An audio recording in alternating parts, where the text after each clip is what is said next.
nanti merasa apa ya, kayak pikiran kita itu kayak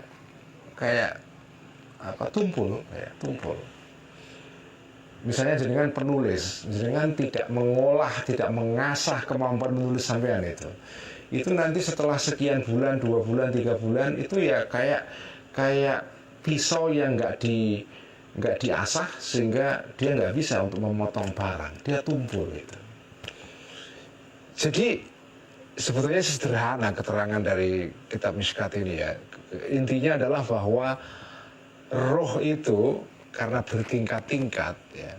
Kalau jenengan tidak mengasah, tidak melatih roh yang di tingkat ke bawah, maka roh yang di tingkat bawah itu tidak akan naik ke atas ya. Begitu seterusnya sampai ke roh yang paling puncak, yaitu ar-ruhul fikri ya. Makanya belajar itu menjadi penting, karena ya belajar itu sebetulnya seperti proses dengan mengasah itu. Seperti dengan ngungkal pisau itu ya, mengasah pisau sehingga terus tajam, tidak menjadi tumpul itu. Ats-tsalitsatu, ciri yang ketiga dari ar-ruhul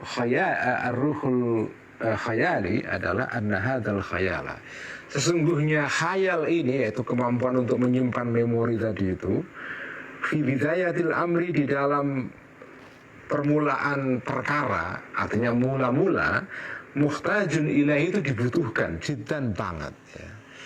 Jadi jenengan itu di dalam proses belajar itu nggak bisa menghindar dari ruh yang paling dasar ini, yaitu ar-ruhul khayali. Karena itu kayak gerbang ya. Jadi jenengan itu gerbang untuk meraih ilmu tingkat pertama itu kan ya panca indera kan.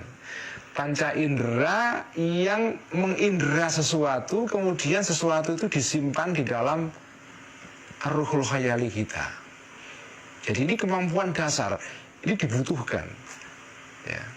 Jadi ini sesuatu yang niscaya, ruhul khayali itu.